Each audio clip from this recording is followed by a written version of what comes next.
Hai guys, ketemu lagi bersama saya Yustin dalam pembelajaran Sistem Informasi Geografis.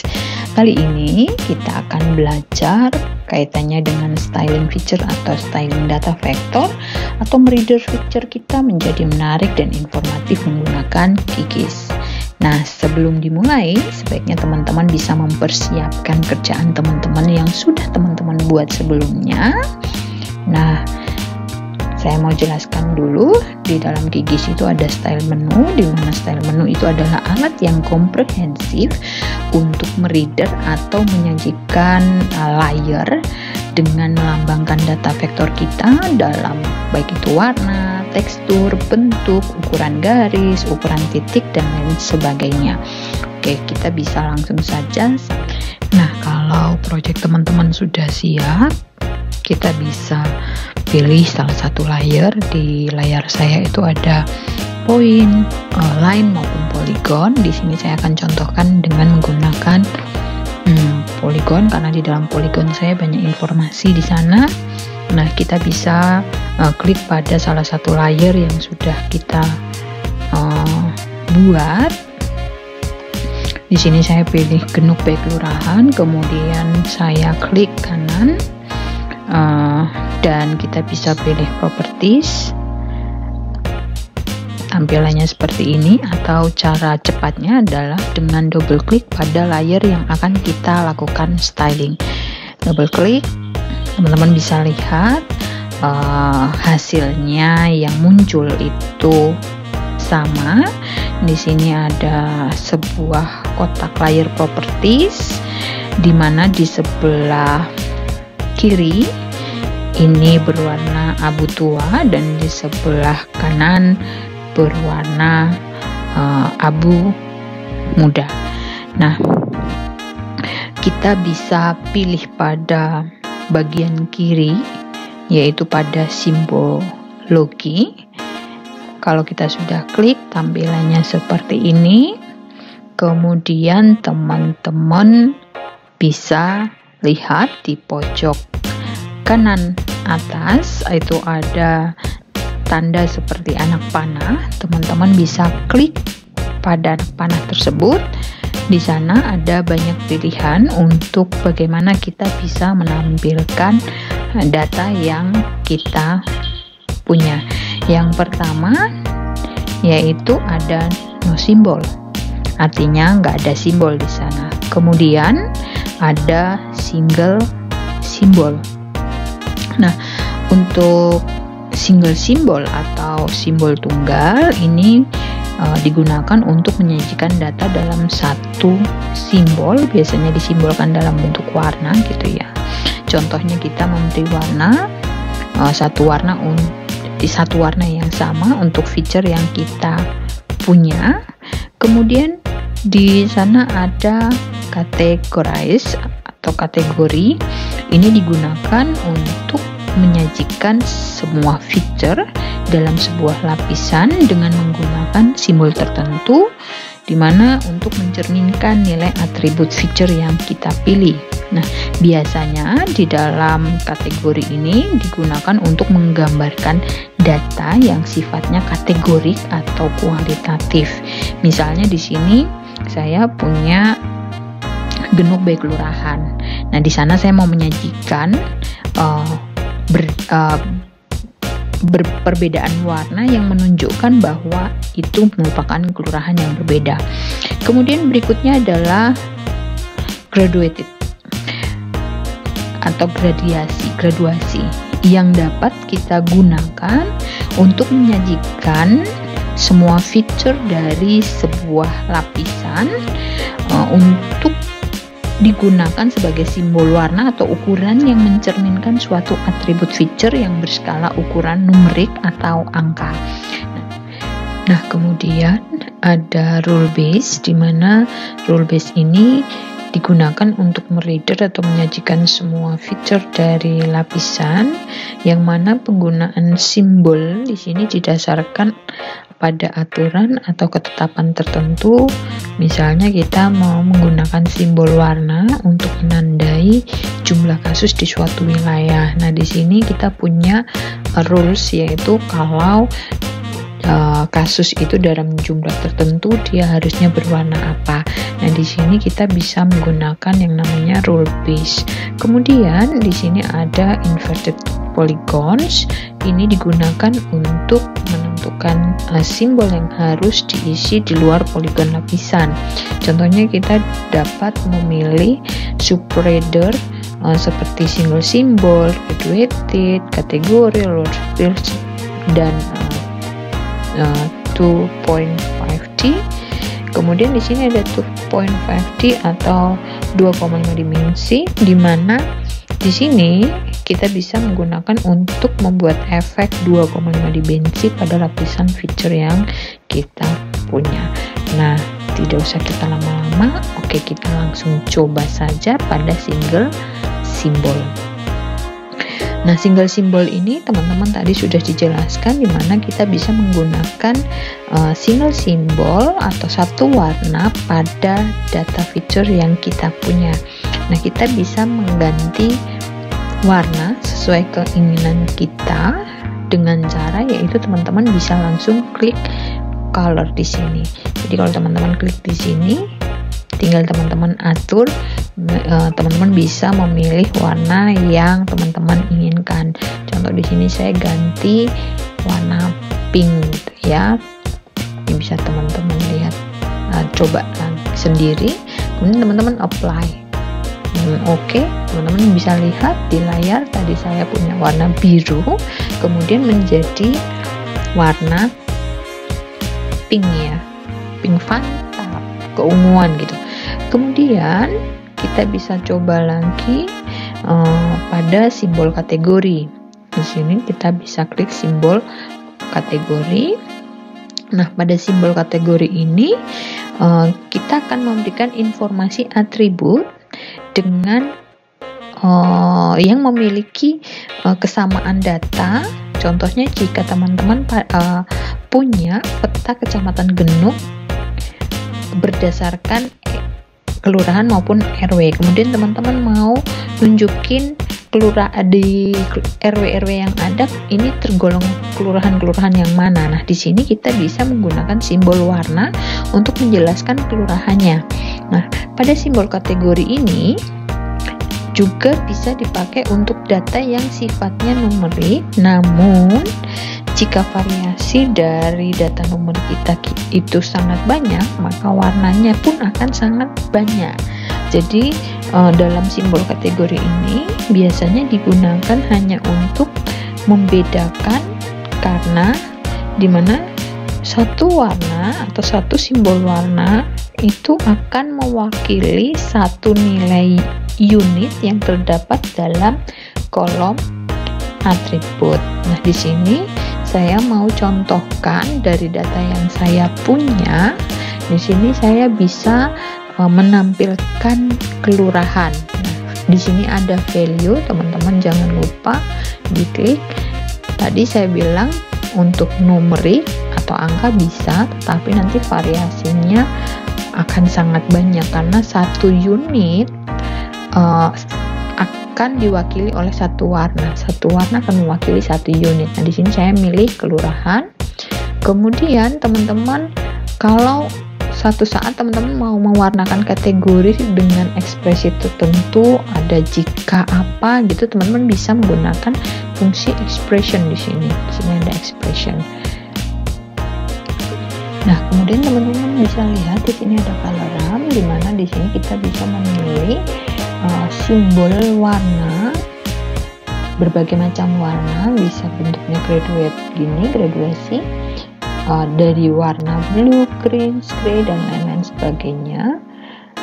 Ini di sini teman-teman bisa pilih. Di sini karena saya cuma mau menggambarkan kelurahan, saya mau membedakan kelurahan memiliki perbedaan warna satu kelurahan dengan kelurahan yang lain, maka saya pakai yang random color ramp. Di sini sudah. Kemudian jangan lupa untuk memunculkan warnanya, teman-teman perlu klik classify. Di sini teman-teman bisa classify. Nah, muncul warnanya. Nanti satu warna di sini akan mewakili satu kelurahan. Nah, bagi teman-teman yang kepengen buat style sendiri dengan warna pilihannya sendiri, teman-teman bisa lakukan double klik pada warna yang ada di sini. Contoh saya kasih ini, double klik, dia akan muncul. Di sini teman-teman bisa memilih berbagai macam simbol, baik itu warna polos maupun dengan corak. Di sini ada, jadi bisa disesuaikan sendiri ya.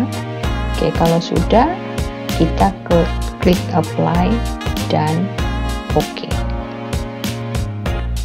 Saya boleh hilangkan dulu titik dan garisnya. Di sini teman-teman bisa lihat di mana satu warna akan mewakili satu kelurahan yang ada. Itu.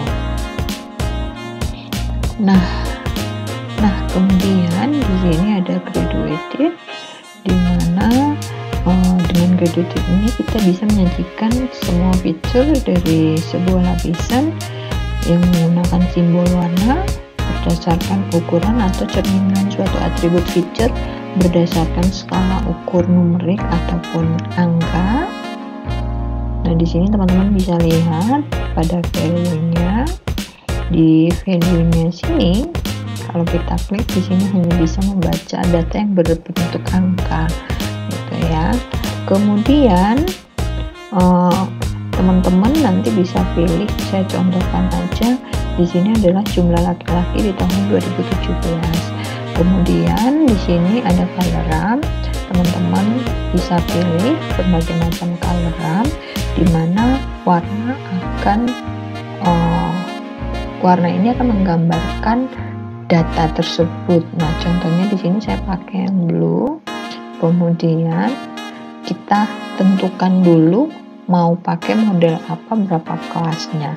Nah, model yang tersedia dalam graduated di sini ada yang pertama equal count atau kuantil, itu dimana dalam klasifikasi model ini setiap kelas itu akan memiliki jumlah elemen yang sama di dalamnya. Kemudian ada equal interval, dimana dalam klasifikasi model ini setiap kelas itu memiliki ukuran yang sama. Contohnya jika kita punya data yang nilai ukurannya mulai dari 0 sampai 20, kemudian kita akan membuatnya atau mengelompokkannya dalam 5 kelas, sehingga tiap kelas itu memiliki 4 ukuran gitu. Kemudian berikutnya ada logarithmic scale, yaitu biasanya digunakan untuk data dengan berbagai nilai, baik yang bernilai kecil ataupun besar. Misalnya di sini untuk nilai yang dengan bilangan desimal. Kemudian pada rentang kelas 0 sampai 100, kita bisa buat dua kelas berbeda. Contoh kelas pertama yaitu kita buat kelas 0 sampai 10. Kemudian kelas berikutnya atau kelas keduanya kita dapat dari 10 sampai 100. Jadi kita bisa menentukan rank kelasnya dari yang terkecil sampai yang terbesar. Berikutnya adalah natural break. Ini digunakan untuk mengelompokkan varian dalam setiap kelas minimal gitu ya. Sedangkan varian antara kelas itu dibuat maksimal. Kemudian berikutnya adalah pretty break. Pretty break yaitu digunakan untuk menghitung urutan sekitar n sampai 1 dengan jarak yang sama, mencakup kisaran nilai dalam X berdasarkan hasil perhitungan dari statistik. Kemudian di sini ada standard deviation yaitu di mana pengklasifikasian kelasnya dibuat berdasarkan simpangan baku dari nilai data yang kita punya. Nah, di sini kita coba menggunakan equal count atau kuantil, di mana di dalam klasifikasi model ini setiap kelas akan memiliki jumlah elemen yang sama di dalamnya. Saya coba klik equal count. Kemudian di sini kita bisa tentukan berapa kelasnya. Untuk mengubah kelasnya di sini, teman-teman bisa lihat di sini contohnya saya buat menjadi 3 kelas saja. 3 kelas dia akan muncul nilainya sendiri. Kemudian teman-teman bisa klik apply. Kemudian oke. kita lihat ini hasilnya. Berarti semakin, kalau kita lihat tadi di sini, semakin gelap semakin banyak jumlahnya tergambar di sini ya.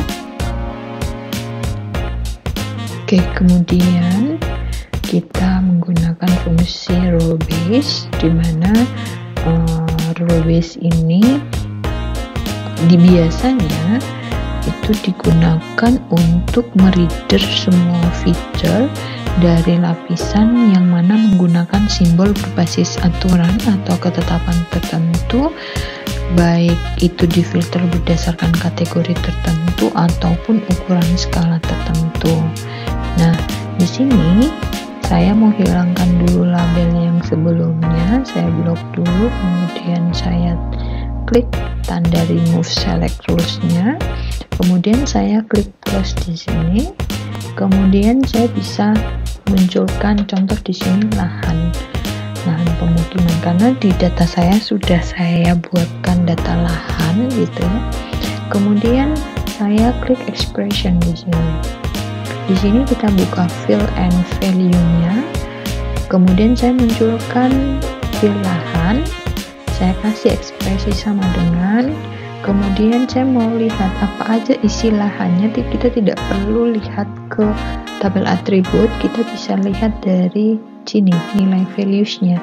Di sini bisa kita klik all unit atau sampelnya. Di sini saya pilih contoh padat penduduk. Saya double klik, masuk di sini, saya oke. Kemudian untuk menggambarkan padat penduduk, saya kepingin punya sesuatu yang pas.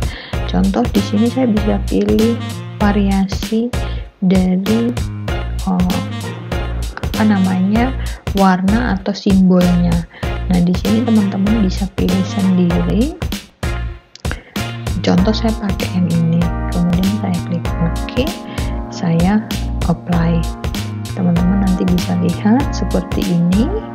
Kemudian saya mau tambah lagi lahan supaya menggambarkan seluruh lahan, jenis lahan yang kita punya.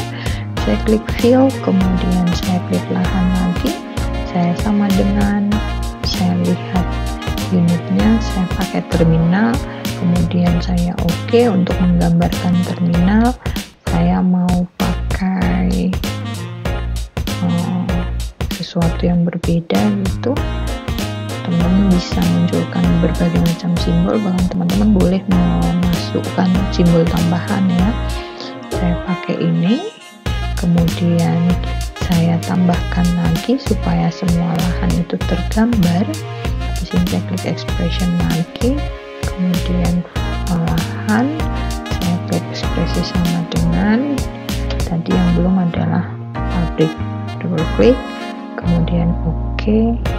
Pabrik di sini saya mau menggambarkan dengan warna gradiasi seperti ini, kemudian saya oke. Nah, kalau sudah, teman bisa apply, kemudian oke. Nah, di sini menggunakan filter berdasarkan kategori. Nah, kalau teman-teman itu melakukan penelitian spasial, teman-teman bisa mau lihat contohnya keberadaan jenis nyamuk dengan jenis perkebunan yang ada di wilayah setempat dibandingkan dengan penyakit akibat vektor. Nah, teman-teman bisa menggambarkan lahan pertaniannya, ini lahan perkebunan, ini sawah, ini apa, ini itu. Nah, itu bisa pakai rules base ini. Atau teman-teman mau menggambarkan sebuah penyakit, biasanya ada penyakit-penyakit tertentu dengan kriteria tertentu, mungkin contohnya leptospirosis. Leptospirosis itu jumlah penyakit leptos itu tidak banyak seperti penyakit-penyakit lainnya, sehingga di suatu wilayah akan memberikan gambaran dia dianggap merah itu kalau kasus lebih dari 2, kalau kurang dari 2 kuning gitu ya, kalau tidak ada kasus sama sekali maka putih. Nah, teman-teman bisa pakai kriteria dari rule base. Nah, kemudian kita lanjut lagi ke inverted polygon. Nah, inverted polygon tadi digunakan untuk menentukan simbol yang harus diisi di luar poligon. Jadi apa yang bisa kita isi di luar poligon? Saya contohkan di sini pakai subradar. Jadi dia akan mengisi bagian luar dari poligon yang kita maksud. Contohnya di sini saya akan menggunakan yang single simbol. Jadi kalau teman-teman buat peta kemudian ternyata di sekeliling pulau teman-teman itu adalah laut, maka teman-teman bisa memanfaatkan inverted polygon ini untuk menggambarkan laut di luar dari poligon yang ada.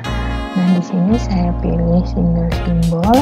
Nah, sebelumnya teman-teman ini dirubah dulu dengan hilangkan dulu motifnya, kemudian teman-teman bisa klik simple fill gini ya. Kemudian teman-teman tambahkan nama dihapus. Kemudian di sini teman-teman bisa sesuaikan dengan warna yang teman-teman punya. Termaksud kalau ada gradasi dari gambar yang teman-teman punya. Termaksud di sini saya mau coba pakai line yang berbeda gitu ya. Ada kemudian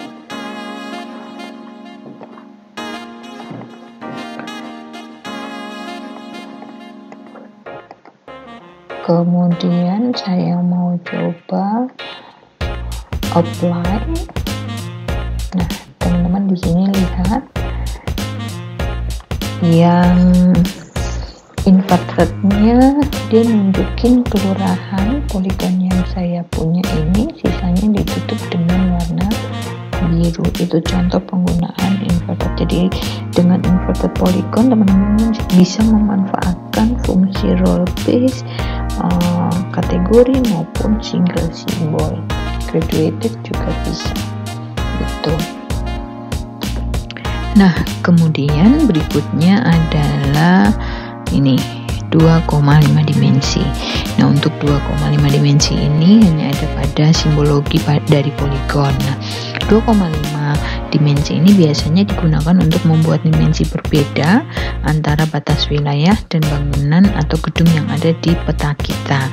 Nah, berhubung saat ini saya juga tidak punya gambar poligon bangunan, maka ini nanti kita skip aja dulu.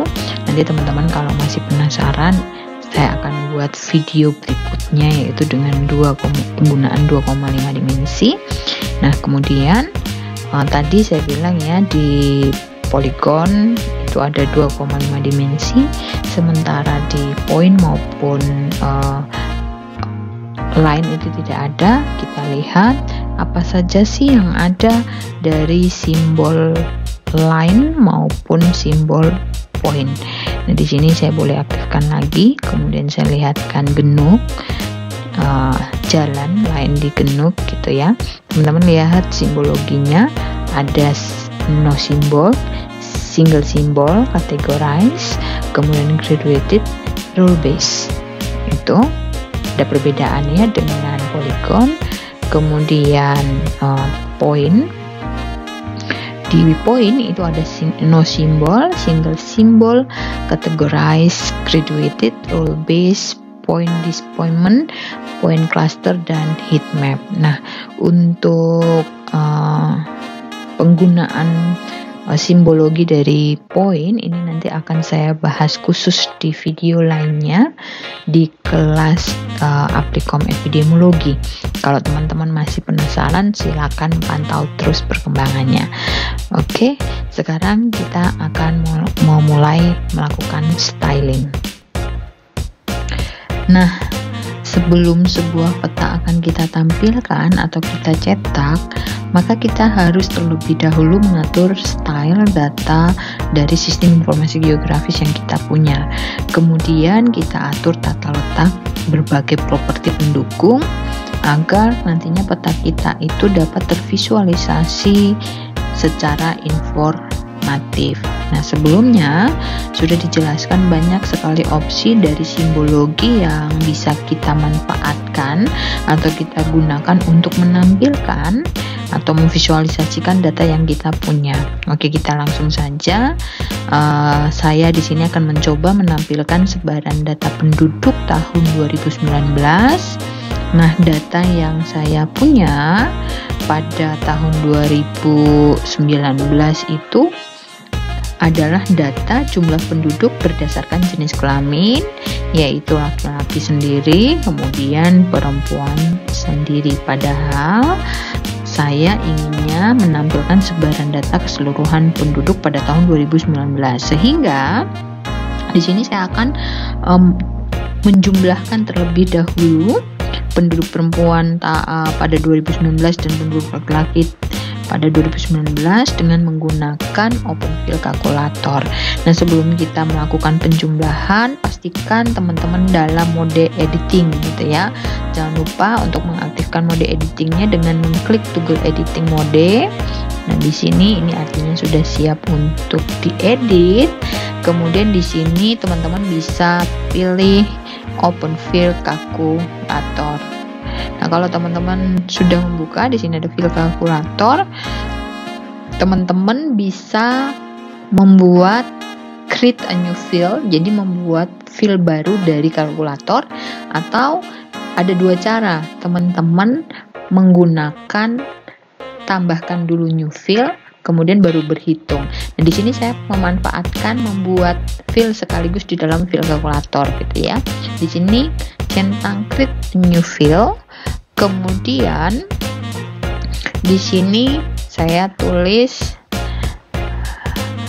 penduduk 19, artinya jumlah penduduk tahun 19.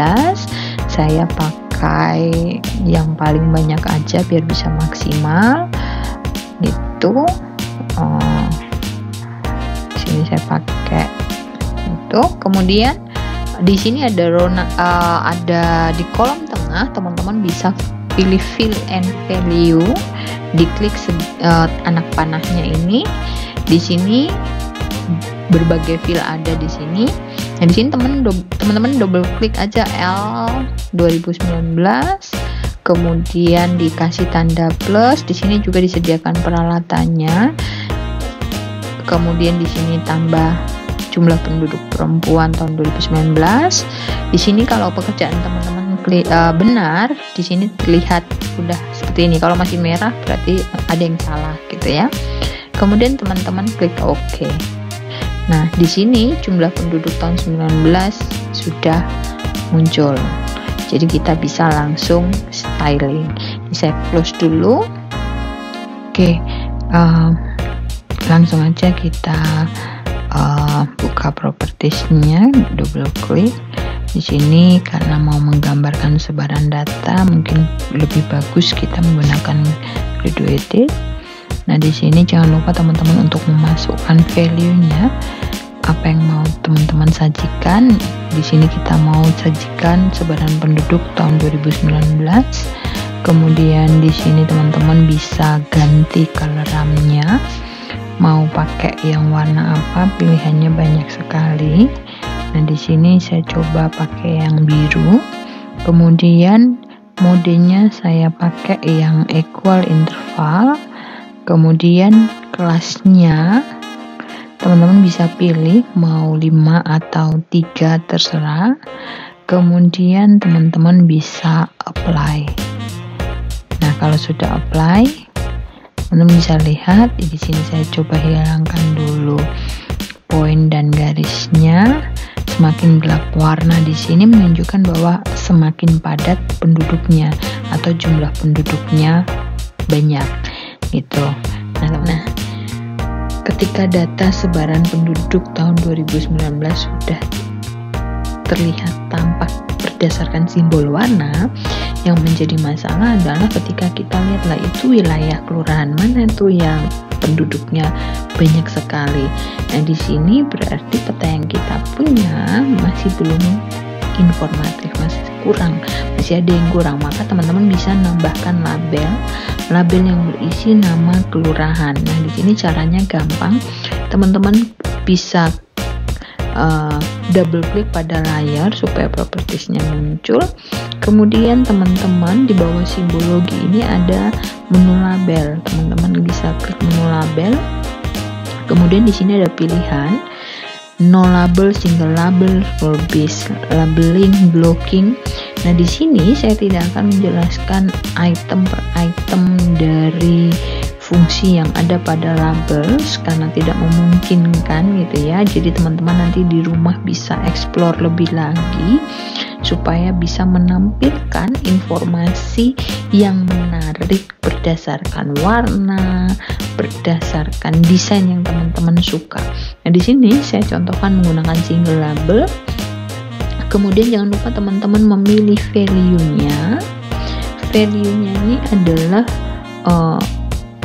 keterangan apa yang Anda akan berikan pada petanya. Nah, dalam hal ini saya akan memberikan keterangan nama kelurahan sehingga value-nya saya pilih yang kelurahan. Kemudian di sini teman-teman bisa pilih salah satu, mau itu teks, mau itu formatting, buffer, background, dan lain-lain. Di sini saya contohkan menggunakan teks biasa. Di sini teman-teman bisa ganti fontnya, bisa lihat stylenya seperti apa, size-nya, warnanya, dan lain sebagainya. Saya contohkan aja teks di sini, saya apply. Kemudian teman-teman bisa lihat dia sudah muncul. Kalau kurang puas karena dia terlalu tertutup dengan warna gelap jelek, maka teman-teman bisa pakai buffer contoh. Nanti teman-teman bisa explore lagi lebih dalam di sini. Kemudian teman-teman apply, oke. Nah, sudah jadi. Nah, setelah itu kita akan buat layout pada video berikutnya. Jangan lupa terus ikuti video-video berikutnya. Sampai jumpa dan terima kasih.